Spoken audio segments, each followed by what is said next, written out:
Mr. Sullivan. Careful, this call is being recorded. That's what I hear. This is Mr. Jackson. I can tell I've just done a voice identification print, and it shows up as the real deal. The voice scan. Yes. That's great. Look at us. Yeah. No confirmation required. It's just that level of consistency right here. Yes, indeed. I love that. Anyway, I haven't seen you for a couple of weeks. I know. It was really a great Genius Network event. We had a good time at that. Yeah, it was, it's one of those conferences where I really don't take notes.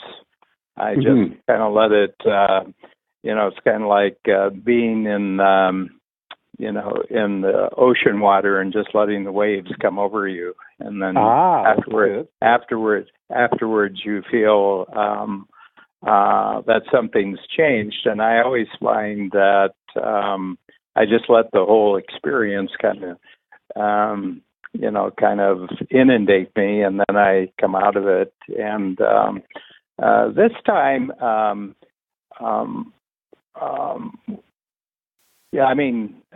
first of all, I had some parts of it because we released our documentary movie. Fantastic!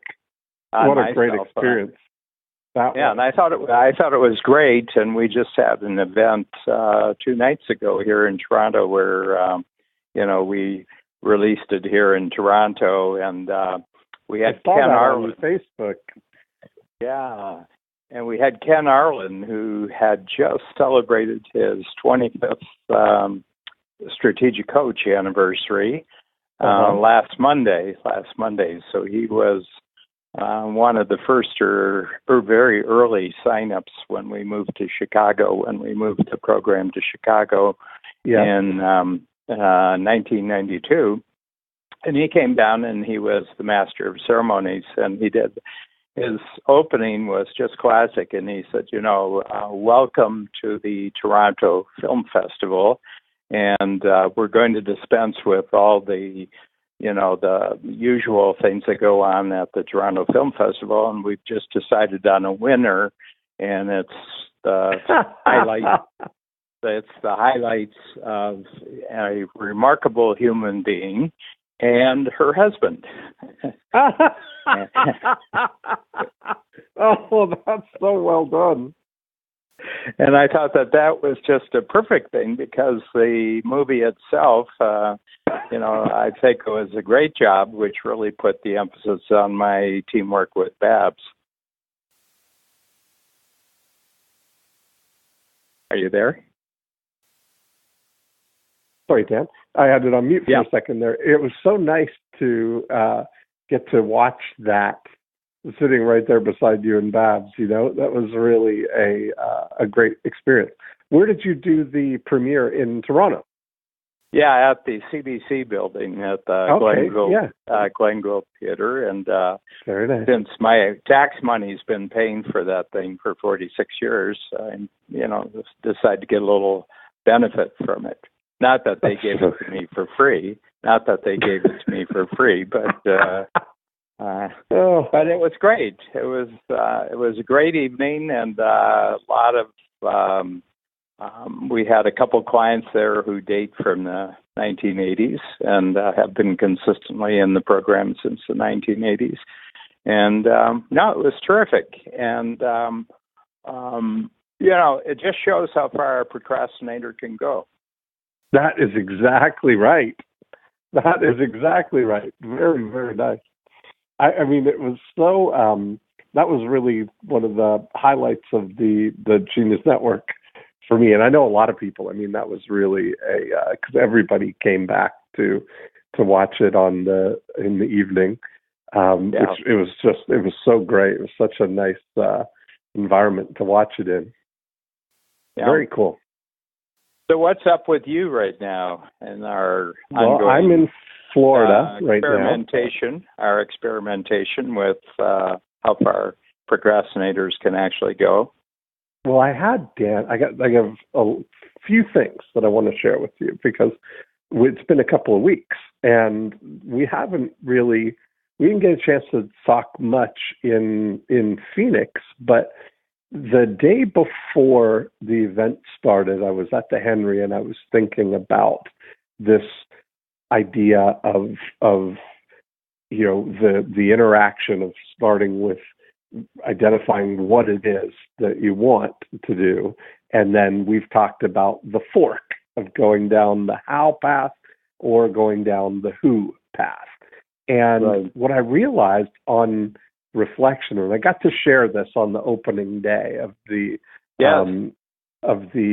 event, that it really struck me at that moment that how is a linear thing, that it's something that you're stuck in linear analog sort of time, that you have to do it in real time. And I realized that on every level, who is really exponential and can be digital. It's like this whole thing of, we're seeing now, I believe, this complete transfer of everything from an analog world into this digital world. Now, that's not a surprise on its own because Peter Diamandis has been talking about that. We've been tracking it with Moore's Law. We've been seeing evidence of it all the way along. But I really think we're on this new cusp where there's so many opportunities that are going to be available to us that we don't even know yet what's happening, We don't realize it yet. I know that I don't, because I feel this incredibly empowering sense of an amazing future for us, in that, because that's really what we are, ideas and thoughts. Ideas are perfectly suited to the digital world. They're perfectly suited to be exponential. And so I'm looking at everything through that lens now. And you've heard me mention how talking, we've really hit on this idea that conversation is the procrastination proof because it's real time, it's happening, it's moving along. But we've also kind of come to the realization that right now, as it stands, talking is the highest bandwidth path from our brain, from an idea out into the digital format. Because we can talk and record, and as soon as it comes out of our mouths and into a digital recording, it's ultimately entered into this digital world. It becomes exponential right away. Yeah. That's really fascinating. I wanted to ask you a question, about this insight, and that is, like if there's a line down the middle of your life, and on the one side is this new vision, if you look at how you're organizing your time, how you're approaching your future projects. What's on the other side of the line now that really you're examining from the standpoint of, you use the word analog, so I'll use the word analog.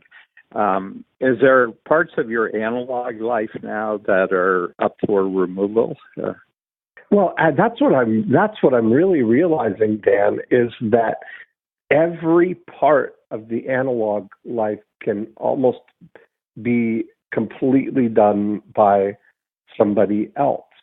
And this is the interesting thing. It's like this, it's hard to explain, but let me try and articulate the loop that I see happening here, that there are things that do require analog, real-time, real work, right? Things that need to be done.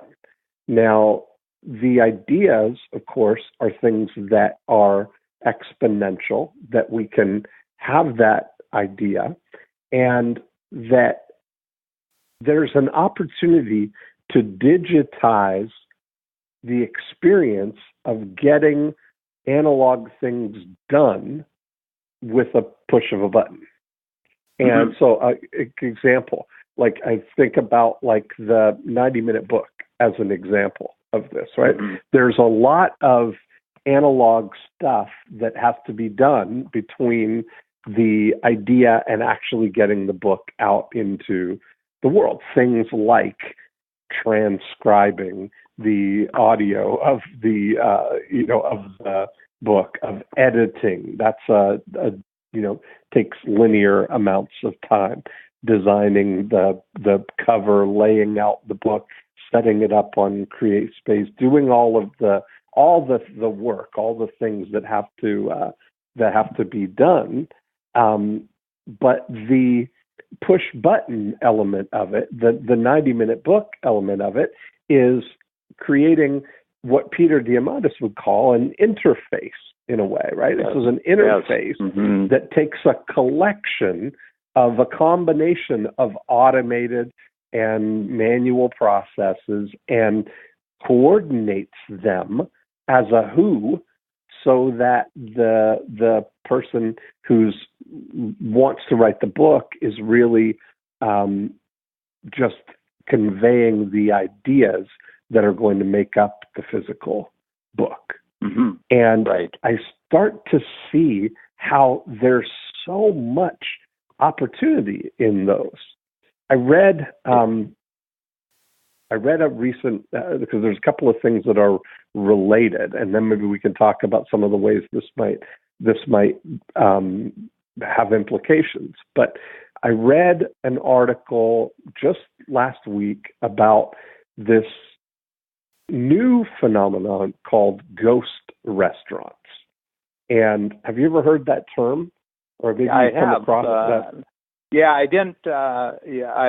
Because I surf every day, I've come across the term, but I didn't have time to go into it. So okay, see, and this is really good, because instead of me spending my analog time going into it, I'm just now going to get a spoken report from you. So I've converted an oral report. Yes, yeah. exactly. Instead of doing the how of actually going into it, I'm just allowing the who to actually tell me what this is.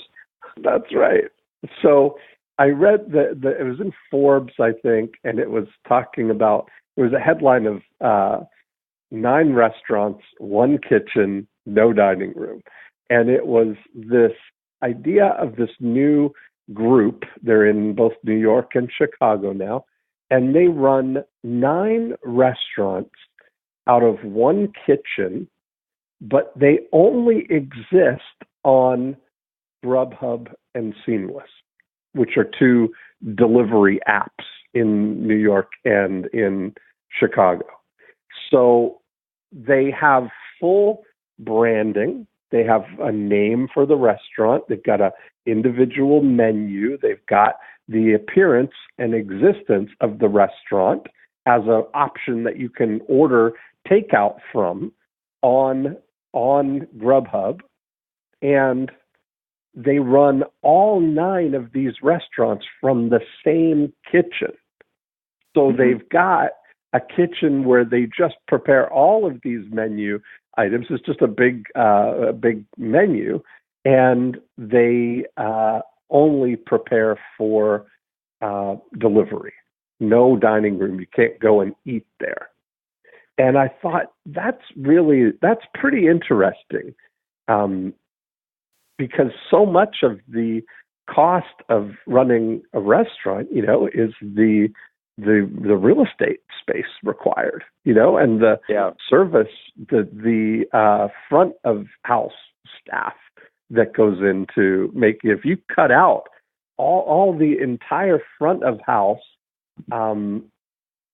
requirement, with the dining room, the cutlery, the design, the everything, and the wait staff and the servers, all of that, if you cut all of that out and focus only on the the execution of the menu items, and it's delivered to somebody else. I thought there's something really like clicked for me on that. Yeah. I thought about Matt Lair, actually. I thought about, what the opportunity that he's got potentially of having, all these fashion brands or fashion lines or, online retail stores that are all served by the same manufacturing process. Yeah, it's really interesting, Matt. And he reflected on this in his interview that was part of the documentary film. And for the listeners who haven't seen it, this is called The Game Changer, and it's it's actually it's a film about strategic coach, and with me as the the lead person in it. And what I did is I got as many of the strategic coach clients who had really kind of unique perspectives on, their looking or their perspective on what's happened in strategic coach, both their own experience and what they see has happened to the company. But Matt is a fascinating guy because he has, first of all, he has a real big goal, and that is to actually manufacture himself or through people licensing his process, 30% of all the, the garments on the planet. You're talking, in the future, 8 or 9 billion people. That's a lot of clothes. And this would be done at remarkably low cost, and this would be done in the turnaround time on ordering and receiving the garment would be, Amazon time. It would be Amazon Prime time.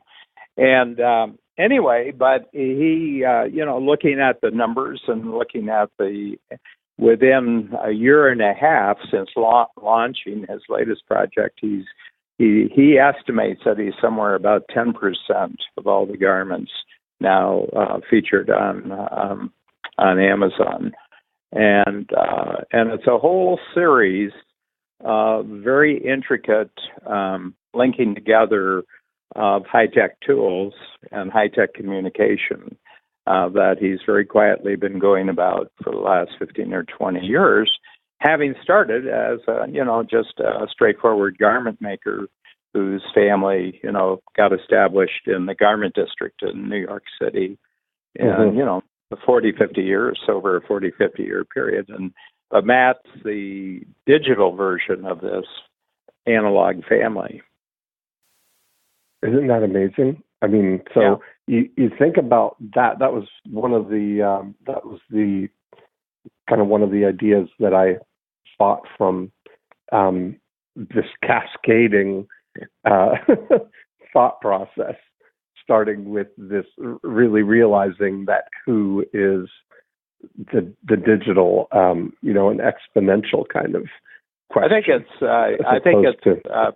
First of all, I think it's a very accurate, if you look at yourself as an entrepreneur, we all start off in analog form, because we have to do the doing, that gets anything done.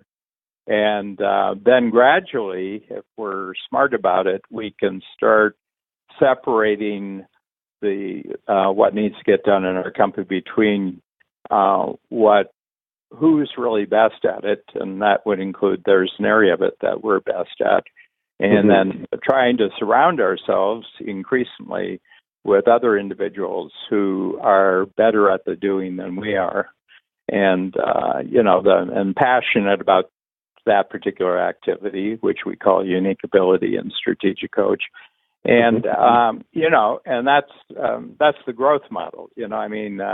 Somebody asked me that we had some prospects at our event 2 nights ago here in Toronto, and one of them said, "Well, if there's one thought that or one concept that you see as being the crucial difference between people who are just sort of one-man shows or one-woman shows. That is, that they're self-employed people, essentially. They're not really an entrepreneurial company. And they said, well, what would that thought be? And I said, well, it's the essence of what we do at Strategic Coach, is that you no longer see yourself as this entrepreneurial individual out in the marketplace, but you see yourself as having a crucial skill, but you're a member of a growing network of skills. I'm just one skill in a network of skills. And I keep trying to refine just what it is that I do, and then I'm surrounded by an increasing number of who's. I'm not surrounded by an increasing number of what's or how's. I'm actually surrounded by an increasing network of who's. So it's a perfect, it corresponds perfectly with my experience of where I was 40 years ago and where I am today. Yes. I think it's really something, and I think that what it's allowing is moving into the future that it's becoming easier and easier to maintain sort of this, to get to that level faster, I guess. That it's easier to find the who's on a as needed basis, in a way. Like you could tap into this, where it's almost like you could imagine running an organization or a business, like a successful money-making venture that really is very lean and required and has a scalable outsourced workforce or analog doing to it. Yeah, I've had a thought about that because I just finished a very interesting book, and we have a quarterly discussion group with going back 15 years with a group of strategic coach entrepreneurs in Toronto. The name of the book is The Revenge of the Analog, and it's showing that although all of us are taking increased advantage of digital technology, at the same time, we're starting to draw lines in our life about certain things that we'd like to keep in the analog framework because it has meaning. And the one thing I notice about digital is that it doesn't have much meaning, in other words, because it's constantly changing, and that basically all the meaning of our life actually operates in the analog world, which we try to support as much possible with the digital world. In other words, we try to make things faster, easier, cheaper, and bigger in the digital world so that we can really cultivate and deepen and expand a certain kind of analog experience that we really love. Yes.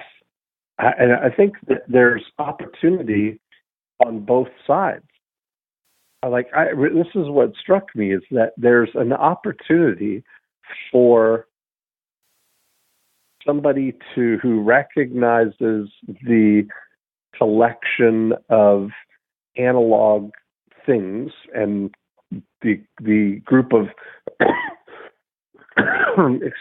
who's required to bring something into existence or to make something easy, and creates the system that gathers them to make it available as a push button. I think of Uber as an example of something like that, where at its core, Uber is the micro transaction between somebody who wants to go somewhere and somebody who has a vehicle to take them there and a desire to take them there. And this interface of Uber connects those two in a micro transaction. And the same thing with the 90-minute book as an example. again, Yes. of somebody who wants to write a book and somebody like me who's put together a team and the algorithm or the process that makes that as easy as pushing a button. Mm-hmm. And so I think that there's really great opportunities for creatives on both sides, that creating the algorithms and the collection, the interface to make something be a who, and then the entrepreneur who also is a creative who can access the who's and create something, realizing what you have available to you. Like if you look at the idea that if you have a menu, or you're a creative, you got some creative recipes or menu ideas, food items that you'd like to sell on Grubhub, to tap into a kitchen like this one that has those 9 restaurants in it, that you could tap into, that as the execution of it. Or if you're a fashion designer, to be able to tap into something and somebody like Matt's company to take the ideas that you have, the designs, the marketing, the all the stuff of getting to the point where people want to buy it, and then having all the analog stuff of it, all the execution done by somebody else. So you can go, you've got opportunity on both sides. Yeah. Well, here's I'm bringing it back to the project that we're involved in. That what you're putting into my mind here with this insight that you have is that I probably am so sensitive, and probably have been, really based on a lot of painful experience. Also, some very pleasurable experience going back through my life. I'm very, very sensitive that if it looks like I'm going to have to do some analog doing, I will procrastinate. Yes, I have a tale for you for this week. Yeah. Yeah. I mean, even that. I mean, that's why I procrastinate, because it looks like I'm going to have to do some analog doing. Yeah. And therefore, the whole notion of the procrastination priority is that the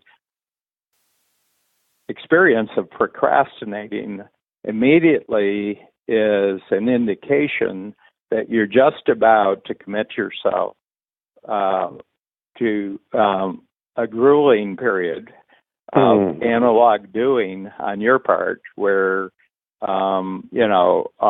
you may not even be good at it, but you're sort of emotionally committing yourself to it, and it's telling you, step back.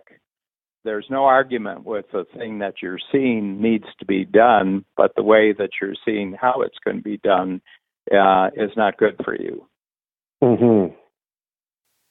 And that's why you're procrastinating. That's why you're procrastinating. You haven't thought it through to the point where you can identify the actual who is the appropriate person to actually get the result that you're imagining in your mind.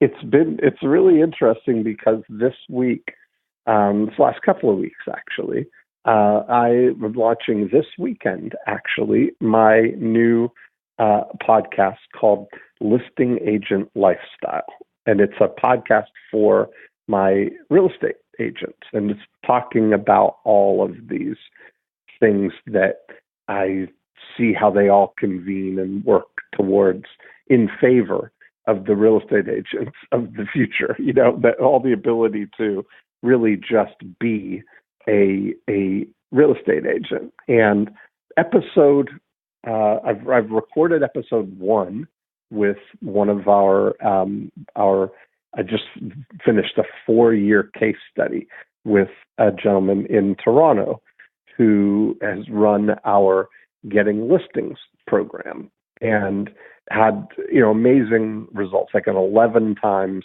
return on investment, spent $50,000, made $543,000 running this program over the last 4 years in a neighborhood in Scarborough. And so we had a really great conversation. Like, that episode was effortless. What I have been procrastinating and caught myself and used the strategies that we share to turn around was that episode 0, the introduction to this, where kind of setting the tone for what this is just me. And I thought about you, that it's me going off alone, writing down the thoughts that set the stage for what this, what the elements of the listing agent lifestyle are. And, I had this big thing on my list, like, what have you got for me today? It's like, record episode 0, right? That's the big noun of the the task, yes. Right? Every morning, what have you got for me today? No brainstorming here. No, exactly. Record episode 0. Yeah. And so I had, over a period of time, I realized, I need to brainstorm episode 0. And I did that, and then I used some 10-minute things to brainstorm the elements of it. And then ultimately I got everything else. I had all these conversations with my team to, particularly just Stuart on my team, to get the things set up in the background. Now we've got it. It's live on iTunes. It's live. Everything's ready to go. And then I had to I've set a time of physical time to record episode 0 at 2 p.m. today. And so that's just right after, because I knew we would be doing this.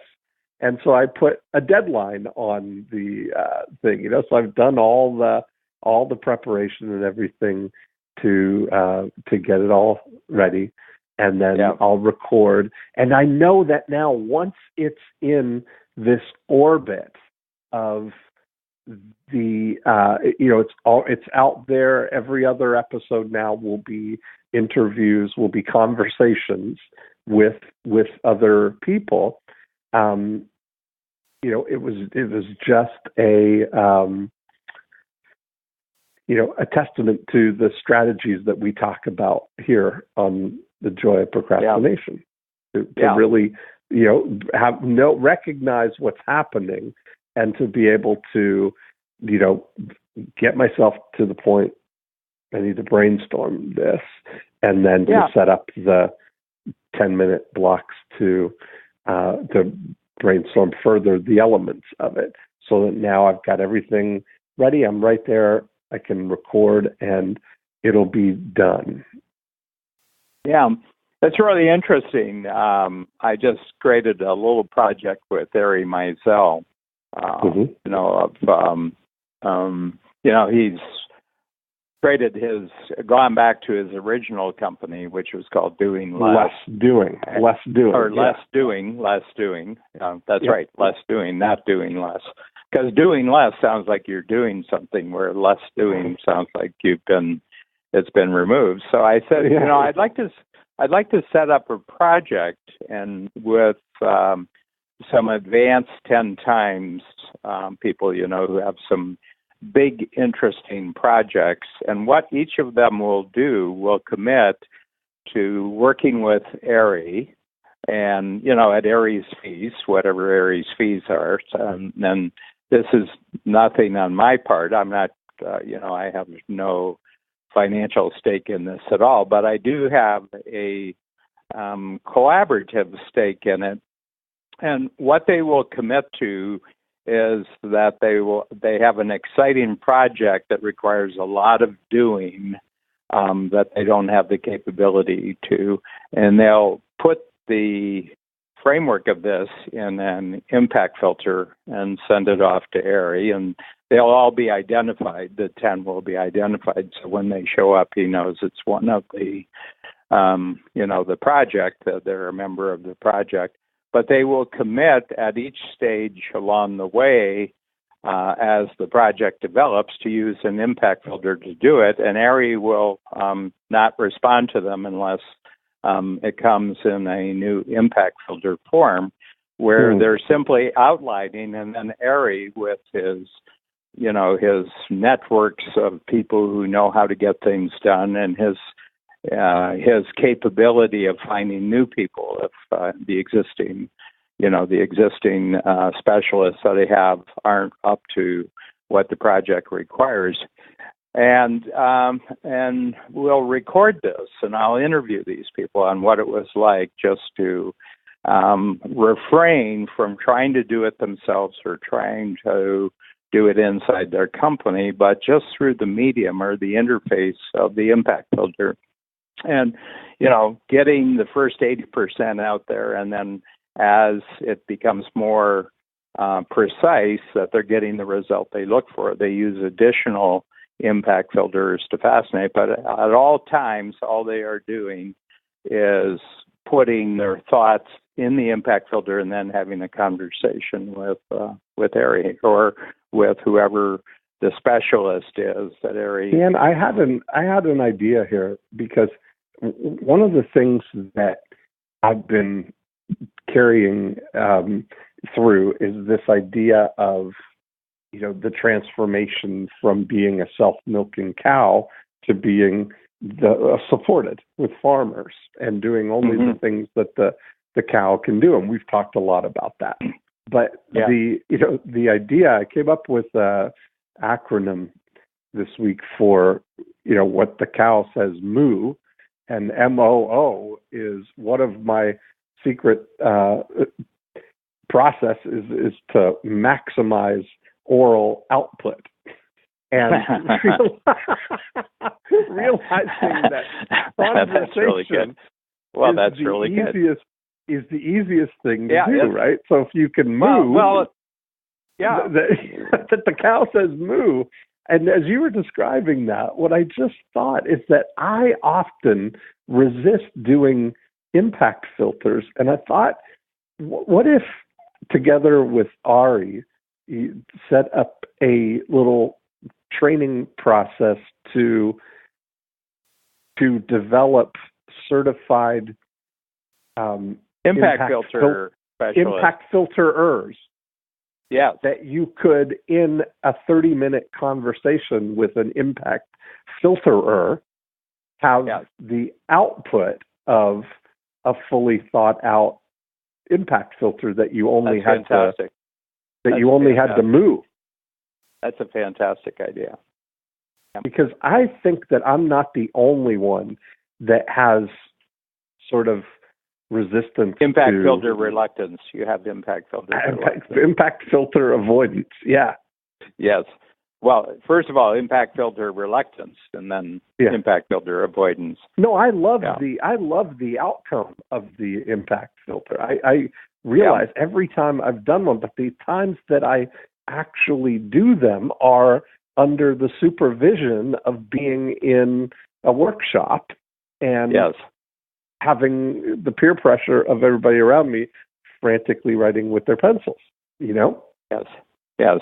So it's easy to keep on task. And that, I think, is I had another project that I have going on.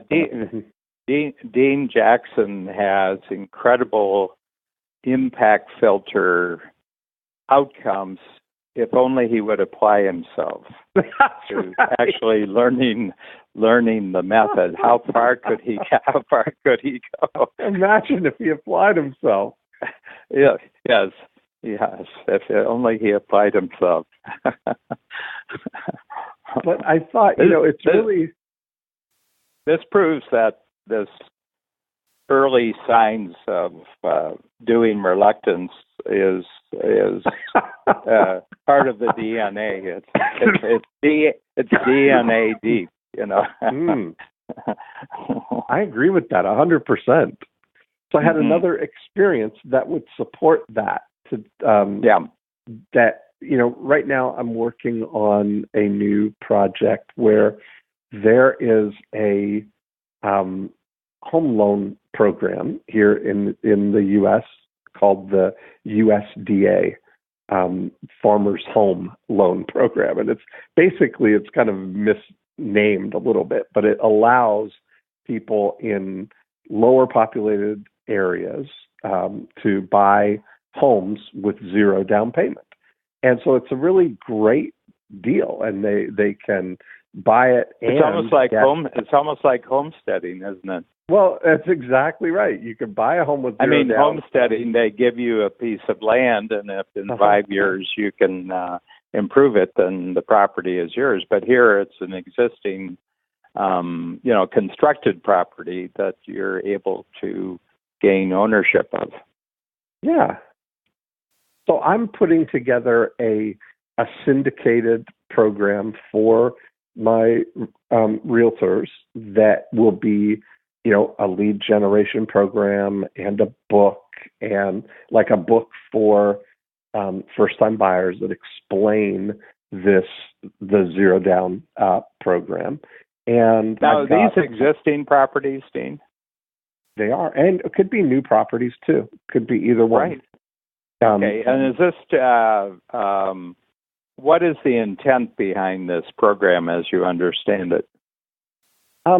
To encourage home ownership and to, originally it was set up in, for lower population areas, like to encourage, people coming out to the country kind of thing, or to smaller towns. It's population based. But 97% of the country qualifies. It wouldn't be in central Chicago sort of thing, but as you get to the outskirts of Chicago, you might find that there are, like in a town 40, like 50 Winter miles Haven, out maybe. Yeah, exactly. When you look at Winter Haven, even in Winter Haven, there's not everywhere qualifies, but certain areas on the outskirts, which are still newer homes in subdivisions, you can get with zero down. So it's a wonderful program and a little known, and a really great opportunity for real estate agents to generate leads and relationships with first-time buyers. So I've been working with a writer who I'm looking and kind of getting all of my my hooing skills together of working on this, and realizing that my best thing is in conversation with this, rather than, I don't want to have to edit or do anything. And I was looking at being able to convey. This is where the most important thing is being able to clearly articulate what it is I'm looking for here, and what are all the outcome of a impact filter. And so I got the idea of that I only now talk about this in real time, that it's not, okay, Dean, go off and come up with the idea here or articulated it. I realized that it might as well, because it's going to take me just as much time, I might as well do it essentially conversationally. Yeah. And that's what I ended up doing, and that kind of led me to this thought of the impact filterer. Yeah. Yeah, I think that's good. And, from my own standpoint, I'd like to have it outside my company. I'd like to have that capability outside my company. Mm-hmm. And that's what I was thinking about with Ari. As a matter of fact, members of my company could use it. In other words, I mean, there's a lot of team members in Strategic Coach that, for one reason or another, find it difficult to do impact filters. Yeah. And and I have a requirement that if you want to have a meeting with me, an impact filter on what you want to talk about has to arrive 24 hours before the meeting, or there's no meeting. And and I reciprocate by never calling the meeting unless I send an impact filter to set up the meeting. And what it does is it guarantees about a 10 times greater effectiveness of any meeting, just because there's a clarity of thinking and there's a great context to it. There's clear-cut measurements about what what the result of the project is supposed to be, so that everybody gets on the same page. But I'm going to chat with Ari about this. I know, first of all, I'll do an impact filter and send it to Ari. Because I'm really good. I mean, I created the tool for my own reason. Like, that's what I was wondering as I'm saying it to you. I wonder if you were to, like, I know for a fact that if I were to sit down and have a 30-minute conversation with you to go through an impact filter, that we would come out with a really great impact filter. Yeah. And so you wonder, like, who would you say, aside from you, is the number 2 impact filterer in the world? Well, that I know about. I mean, because there may be many people who are really great at it, but I know about it. It would probably be Kathy Davis. Right. Our main medium of communication for the past 10 years is the impact filter. So I know she's really good at it. Now, I would not want Kathy's time being spent on this. In other words, and that's, I mean,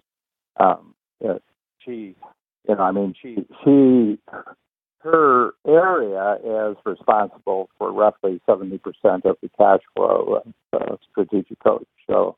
Oh yeah. No, I just meant for somebody to, like, model what she does, or to have in really the. I was thinking about the next step down from you, instead of you having to do this with Ari, that somebody could create the. I mean, this is a collaboration. So I would be up to it. I mean, I wouldn't have any. I don't have any impact filter procrastination. Really, I mean, it's kind of a form of communication that has really paid off so huge for me that I'm never reluctant to do it, because half hour from now there's a breakthrough possible. So could you imagine how great that would be if you could dial 1-800-IMPACT and have your this is huge. I buy into it totally. I mean, I have no doubts that this is a great new capability. So, I'll get on it right away. And this is a big deal. Really, really. I love it. Dan, you're kind of breaking up a little bit. I don't know whether you've moved or. Yeah, I probably. Yeah. Is it better? Yes, much better. Yeah. It's just a little lack of phone capability there. That you just got so excited. That was all. Yeah. I was just really excited there for a moment. But that's a terrific thing. The interesting thing is that we've just talked about this for about 10 or 15 minutes, and you kind of had me at hello on this one. I mean, the moment that you, I appreciated all the extra context to it, but I got the point immediately. But which proves the power of conversation with the right who. With the right who, the right conversation with the right who about the right, about the right project is really a thing here.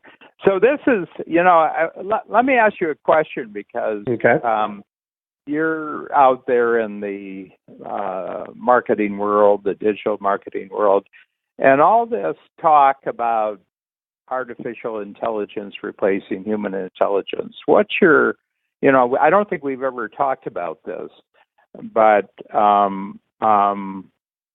if conversation is sort of the trigger for new things, then what's your whole talk about, this message that there's going to be robots and artificial intelligence replacing human beings? And I don't know if any of the, any of the artificial intelligence units or the robots are going to be capable of conversation at the level that we're indulging in. Not in the foreseeable future, I don't think. Yeah. And I think that's where, we can always take comfort that the, Peter Diamandis shared about Watson and the chess players, that when Watson or the Deep Blue or whatever the chess playing computer was, beat the world champion, well, that would have led you to think that no chess player would ever beat an artificial intelligence. But the highest rated chess players now are what Peter told me are called centaurs, which are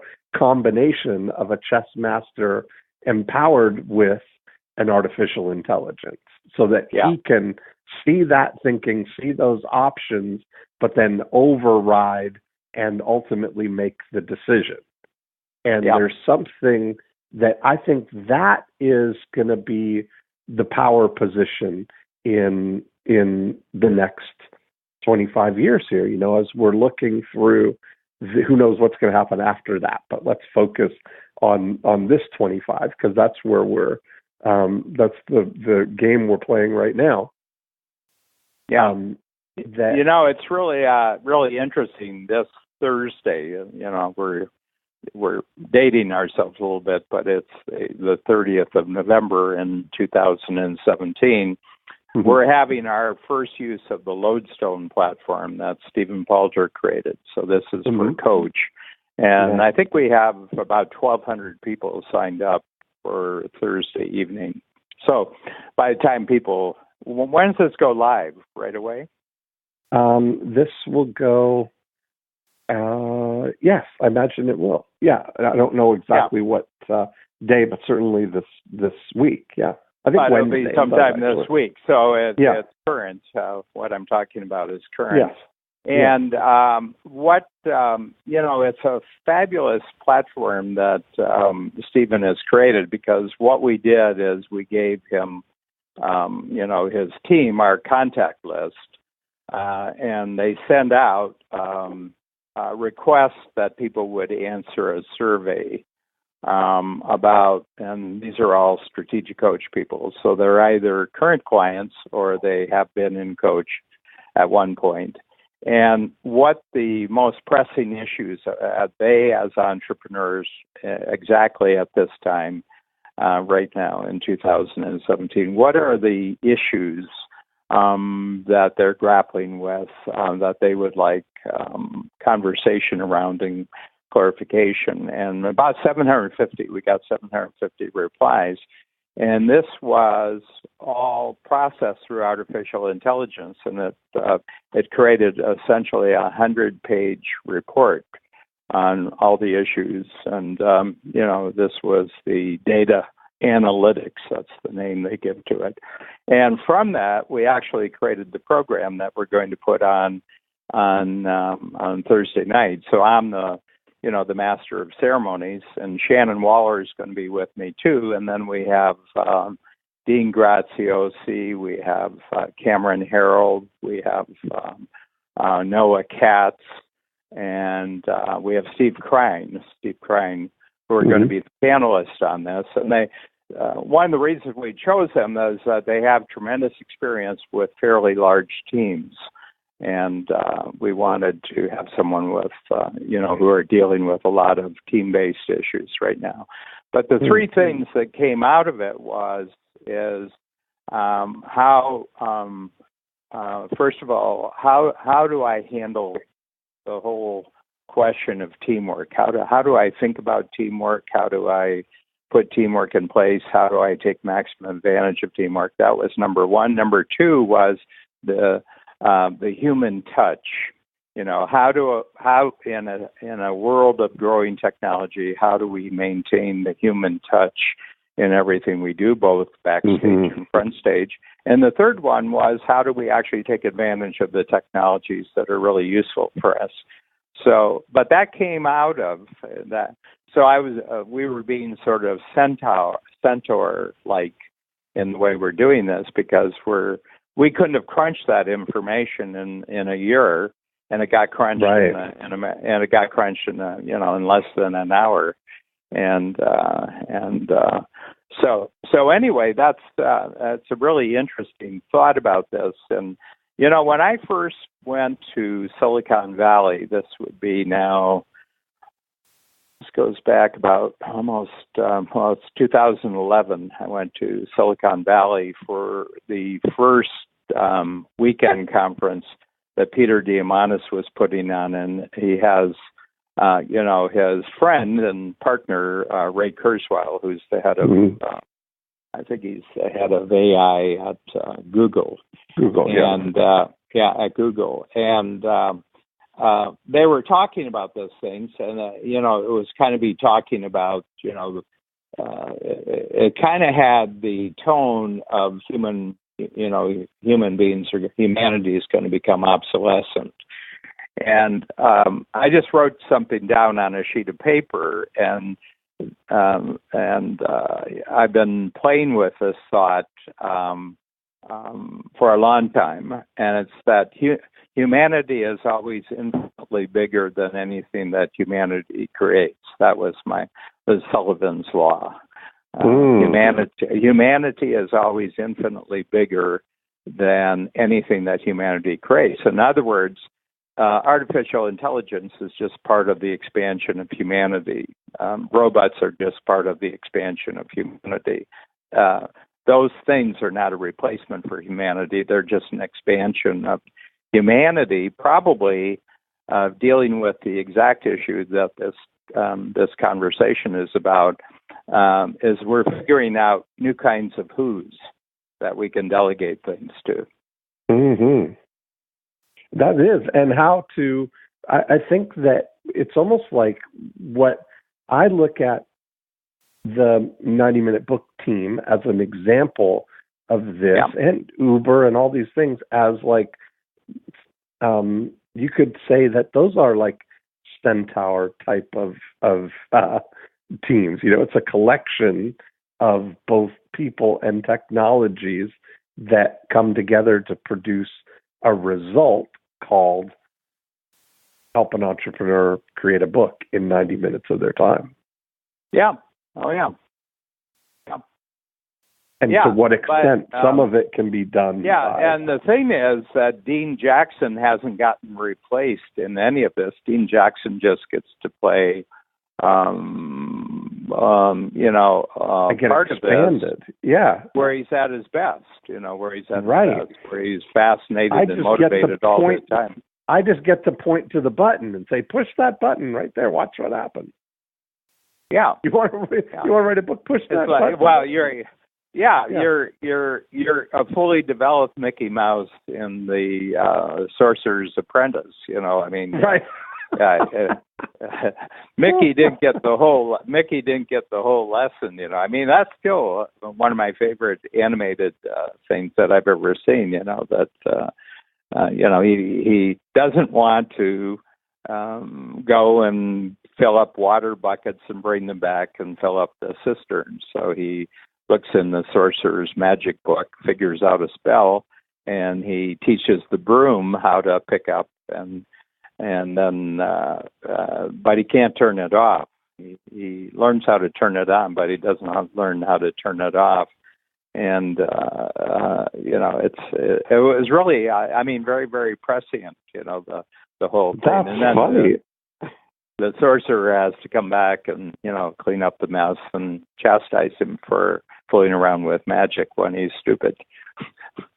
That is funny. Wow, I don't remember that. So what is that? Yeah, go. It's in Fantasia. It's in the movie Fantasia. It's just an episode of a longer film, but it's called Fantasia. It's Mickey Mouse, and it's called The Sorcerer's Apprentice. It'll be on YouTube. I mean, you can watch it 5 minutes. 5 minutes. I'm going to watch it. 5 minutes, but just watch the whole thing and get the message. It's really, this was created in, 1950s, 1960s. Really. Awesome. Yeah. Anyway, what's your, new thoughts as a result of talking about this idea of yours?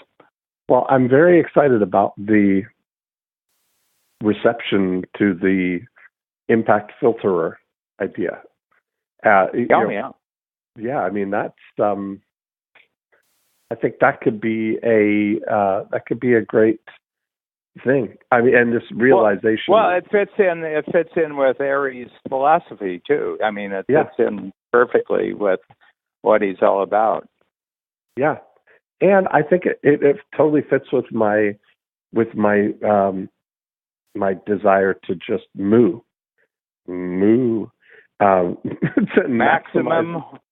maximize oral output. That's the job of an entrepreneurial cow, is to moo. I love that. To maximize oral output, because once you get oral output, it can be, it's digitized now. Now it's audio. It can be transcribed. It can be edited. It can be turned into so many other things. Derivatives. Cheese, yogurt. Look at all the way we waste children's time when we should be teaching them the main things. I think you're absolutely right. Maximize oral output. Moo. Well, I got a lot out of this. Obviously, one real practical thing from the impact filterers. That's a real. I'll be on that one really fast. An impact filter will go out to Aries within the next day, and really love the whole direction that you're going with this. What is the proper use of the analog world, and what is the proper use of the digital world? I think that's tremendous. That's a tremendous model. Yeah, because I see that everybody embraces and wants to be part of the digital world because it's magic. It's the fastest thing. Yeah. Like everybody wants to push a button and have a car arrive at their feet in 3 minutes. In minutes, yeah. Yeah, but on the other hand, our meaning and purpose is in the analog world. The things that we love the most, the things that mean the most to us, is in the analog world. So we use the power of the one to protect the purpose of the other. The joy. I think that'll be an interesting thing is for a discussion next time, is that the joy is in the analog world in most cases. Yeah. I always enjoy our conversation. Yeah, terrific session. Thanks a lot, Dean. Okay, I'll talk to you next time. Bye. Bye.